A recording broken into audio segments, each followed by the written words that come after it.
Welcome to In 20XX. This series takes the listener, year by year, into the future. From 2040 to 2195.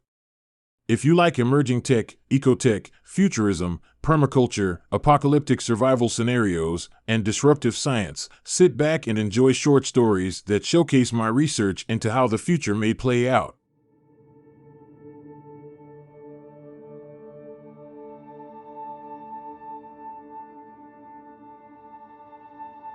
A man named Mercury sits at a computer. Even when he's alone, he sits up straight. The three others on board sleep, or at least they haven't gotten up yet. House lights slowly grow brighter. Though Spaceport 1 spins fast and orbits Earth fast, all Mercury feels is 1G tugging him toward the bowed floor. He's worked on Spaceport for 4 months, but the port has only been spinning for 2 days. His back, arms, and inner legs ache, adjusting to the pull. His sandy hair lies flat against his head, and his thin lips show neither comfort nor discomfort. Working the keyboard and mouse, he installs drivers for the aeroponics.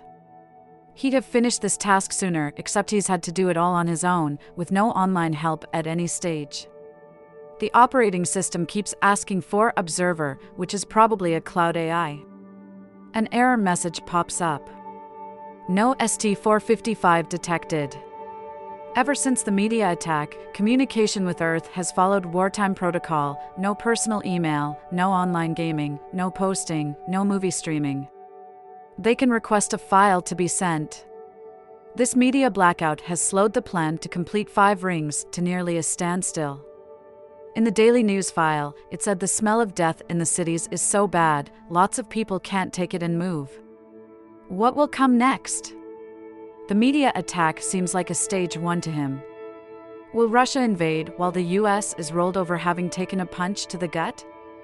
Before the attack, he streamed music day and night, so when he was cut off from the internet, he requested music to be sent to him.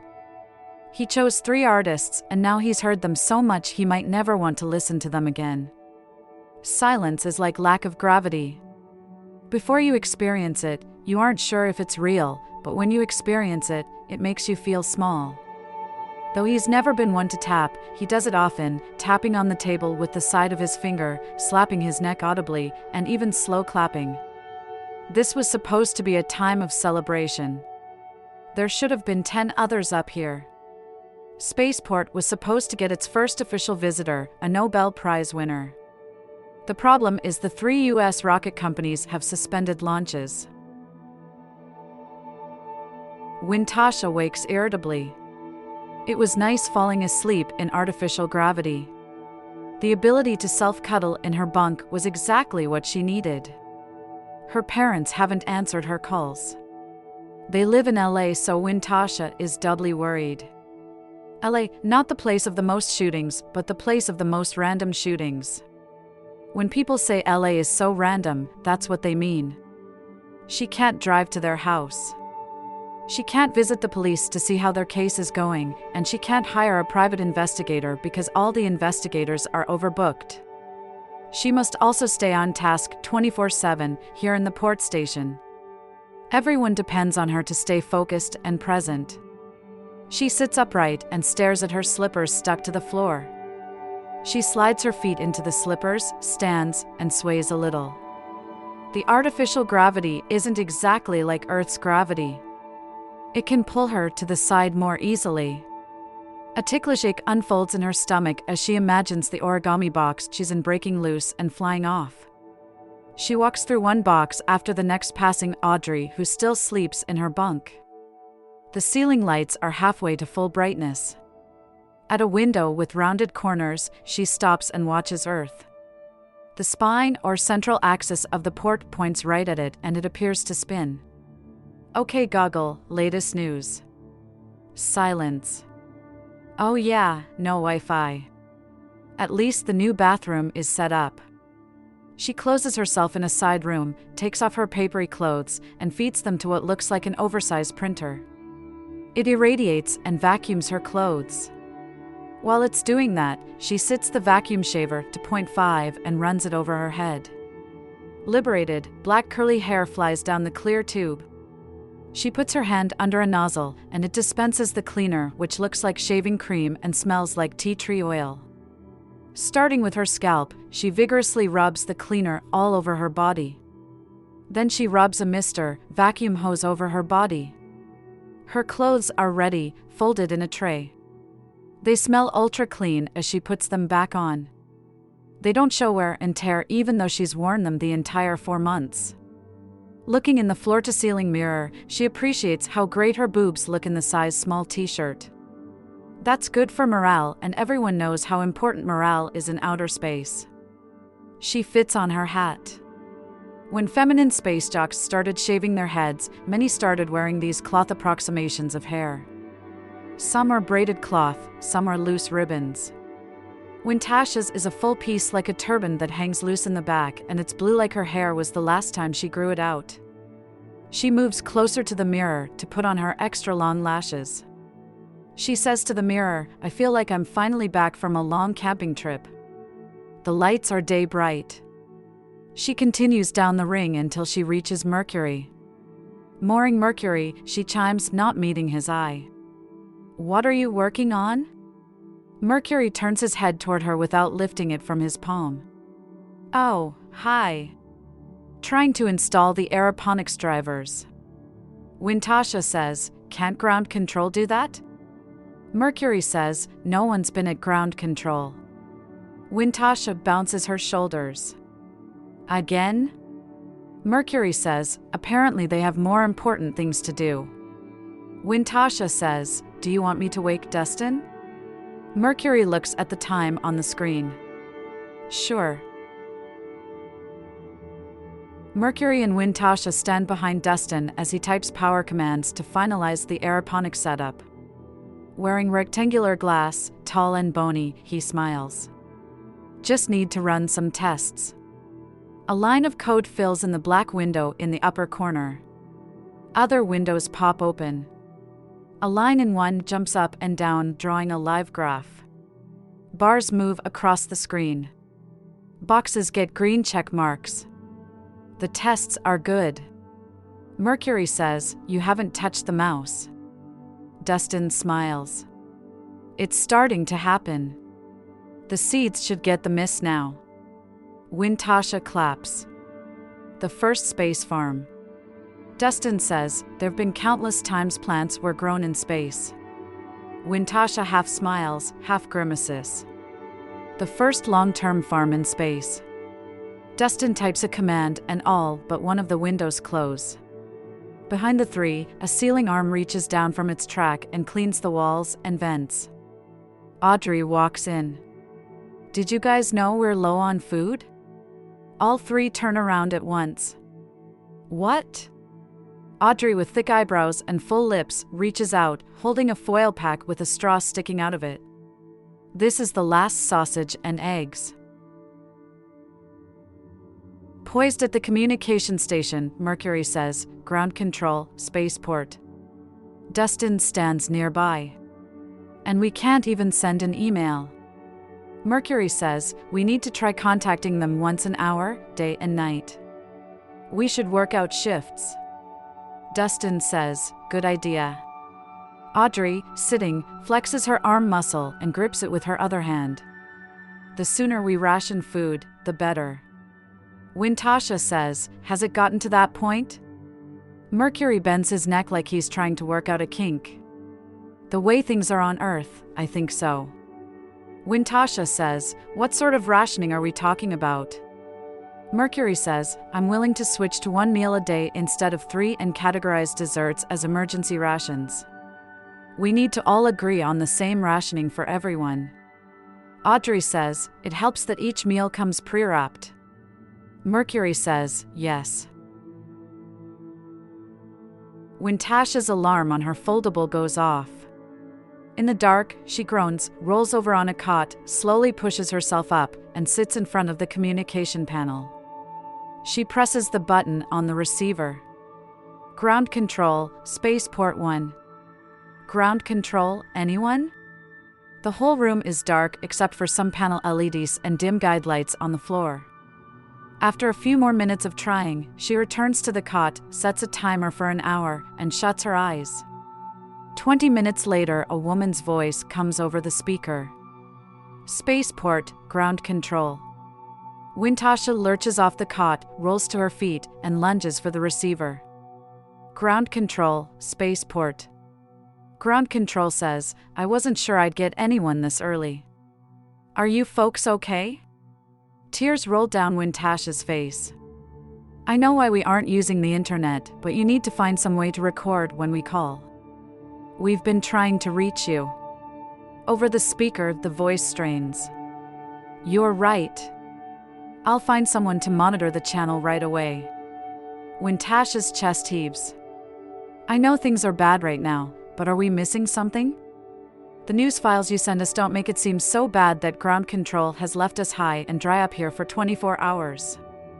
She tries to keep her voice from sounding accusatory. Shuffling sounds come over the speaker. Our personnel are a whole lot less replaceable than at other occupations. Losing one key engineer can interrupt the whole process. We've lost many. Wintasha frowns. Well, we're short on food up here.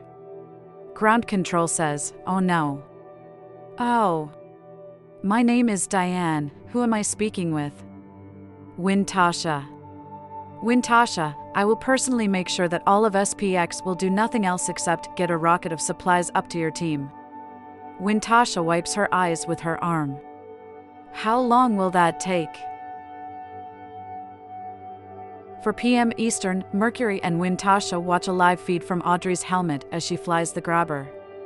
The grabber, about the size of a forklift, provides propulsion and 2 large arms on an open cockpit. The only thing between Audrey and space is her spacesuit. With her thumb, she punches the forward thrust and heads to the locker, which is little more than a giant box tacked on the end of the central axis. Inside, Wintasha works a joystick to keep an exterior camera trained on Audrey. Flashes of light fire off the back of the grabber as it maneuvers around the long row of origami cars, still folded up, that'll be installed to complete the next 4 rings. Wintasha touches her grumbling stomach. Mercury notices and smiles sympathetically. Audrey says over the headsets, I'm here. On her front-facing helmet feed, 2 mechanical arms hold handles on either side of a hatch. Audrey unbuckles, slips out of the cockpit, and opens the hatch. Audrey floats into the holding bay. Items large and small are strapped to wire rack shelves. I don't care if it's a box of lab mouse feed. I'll eat it. All 4 sit in the break room. Audrey says, I can't believe there was no food there. I want to go back. Wintasha places her hand on Audrey's. You've already looked over everything dozens of times.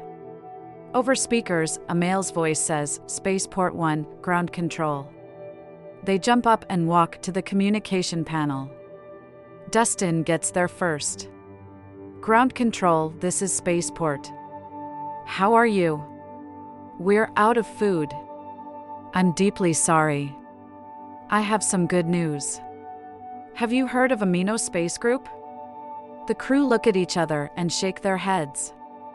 Dustin says, none of us have. Ground control says, they're a non-commercial, open-source rocket launch club. They want to send you supplies. They have a rocket ready to launch. We're putting together a payload, and there are hopes they can launch in 24 hours, maybe less. It'll be a small supply, but it should get you through. Wintasha curls forward and shakes her open hands excitedly. Dustin sways and smiles broadly. Mercury nods and raises his eyebrows. Audrey pumps her fists. Dustin leans toward the receiver. That's great news. Wearing a spacesuit, Dustin waits in the grabber outside the station. I see it. The refrigerator-sized cylinder approaches him. I'm going out to get it. He pushes the thruster stick. The grabber moves forward as if given a shove. Wintasha says over headsets, you want to go up 10 meters. Dustin says, wow, it's already a lot closer. Don't let it hit me. He continues to follow her directions until he's in position. All at once, it passes below him. Was that it? Guys, it just passed me. He spins the grabber around. Wintasha says stay calm, okay? Dustin works the sticks in each hand frantically. His excitement affects his control of the grabber and he has to correct his trajectory as he pursues. Guys, it's going fast. Do you think I can catch it? Guys? 3 seconds go by. Wintasha says, Dustin, you'll need to make a long burn to catch up with it. How much fuel do you have? The delivery cylinder grows smaller. He looks at the info projected on the upper right corner of his face shield. 52%. More waiting. Wintasha says, if you do a burn for 4 seconds, you'll have enough to return if all goes well. Dustin hits forward thrust. 1, 2, 3, 4. His back presses against the grabber. The cylinder appears to slow and get closer, but it also sinks lower and to the left. He taps the yoke stick to course correct. He gains on it, but slowly. A sinking feeling turns to panic. He pants and sweats. I'm not sure if I'll catch up to it very soon. What if it takes me an hour to catch up? Wintasha says, hold on, we're calculating. Audrey says, Dustin, don't risk your life. Dustin helplessly watches the cylinder. He isn't completely sure it's getting closer. Wintasha says, Dustin, you were about right. It'll take 58 minutes for you to reach it, and you won't have enough juice to get back. Audrey says, come back, Dustin. He feels relief, but that's chased away by disappointment, which in turn is pushed out by dread. He rotates the grabber until the station comes into view. The four lie around the communication room most of the time. Mercury stares at the ceiling. Audrey, say your name. Audrey says, Audrey. Mercury says, Dustin, say your name. Dustin says, Dustin. Wintasha, say your name. Wintasha. When one must get up, they move slowly and often stop to rest along the way. Hours go by and hardly anyone speaks. No one does anything, not even watch a video to stave off boredom. At some point, the lights dim. The room stays dark for 8 hours, and then the lights grow bright again over a 20-minute period. The woman's voice comes over the speaker. Spaceport 1, ground control. With effort, Wintasha turns her head and meets eyes with Audrey. Spaceport 1, ground control. Audrey, nearest to the station, slowly gets on all fours and pulls herself into the chair. Spaceport. Oh, it's good to hear your voice. I hope you folks are in good spirits. I have some hopeful news. Dentsu Space, the Japanese rocket company, has offered to fly supplies. The four exchange glances. The woman's voice continues. They're a satellite launch company. They don't have docking capabilities. Do you think someone on your team will be well enough to work the grabber? Audrey says, how long till it gets here? The crew hasn't eaten for days. Luckily, water recycling features are keeping them adequately hydrated. It's 6 a.m. Eastern. Wintasha lies in her bunk. Mercury lies on the floor next to the communication panel. Dustin helps Audrey fit into her suit. He locks her sleeves on. I think you should wait behind the station, don't you? Audrey says, I kind of think I should wait where I can see it coming. Dustin says, okay. Audrey says, I told you I'm transgender, didn't I? Dustin says, yeah, I think you told us at the beginning. Audrey holds both hands out. Dustin pulls one of her gloves onto her hand and locks it. He pulls out a candy bar. Here. Eat this. Audrey's mouth fills with saliva. She gulps. How many of those do you have? Dustin unwraps it and gives it to her ungloved hand. I only have one. Seriously, if I had more, I'd share. I just think you need the energy right now. She tilts her head. Well, I am only starving. But so are you. Audrey waits in the grabber. Earth spins like a giant plate on her left. The port appears still. She studies an area of space. I think I see it. A little spot of darkness shape changes. Wintasha says, "You have 2 minutes." Seconds pass. Wintasha says, "Audrey, if you pitch 2 and yaw 5, your thrusters will be aligned with its trajectory." Copy. Audrey nudges and pulls on the grabber yoke. A small square shape spins in the distance. It gains detail as it grows larger. Audrey shuts her eyes as a blast of light burns the center of her vision. She opens her eyes to a blind spot where the square was. It fired a nose thruster. It burned out my vision. Wintasha says, "Confirm, it's slowing." Audrey squints hard, then opens her eyes as much as she can. "Guys, I'm having trouble seeing. I've got a big blind spot in the center of my eyes." Dustin says, "Audrey, stay calm. You'll see it when it's closer." Audrey breaks in, her voice cracking, "It's here. It's big." All she sees is the cargo vessel moving past her like a whale swimming past. She hits the back of her helmet on a support bar. It's so close. It's so close to the station. She places her hands on the arm controls. I'm afraid to grab it. It's moving too fast. It could knock me and send me flying. Wintasha says, "Audrey." The flat surface of the vessel trembles as it speeds past. Vibrations blur its surface. It begins to slow. Audrey can see an aura of blazing light at the front. She begins to laugh. It's slowing down. Ha! She feels faint. It comes to a stop in front of her. She's afraid to go nearer even though it appears to be perfectly still in relation to the port. Audrey hears exhausted cheers over the headset. Dustin says, "Audrey, what do you say? Does that thing have any kind of hatch you can see?" Audrey screams. A boom arm lifts off the vessel and moves over her. "Are you seeing this?" Wintasha says, "We see it." The metal arm reaches out and a gripper at the end folds around one of the trusses of the port station. Audrey in her suit and the 3 inside cheer and laugh. Audrey says, "Looks like we're going to eat."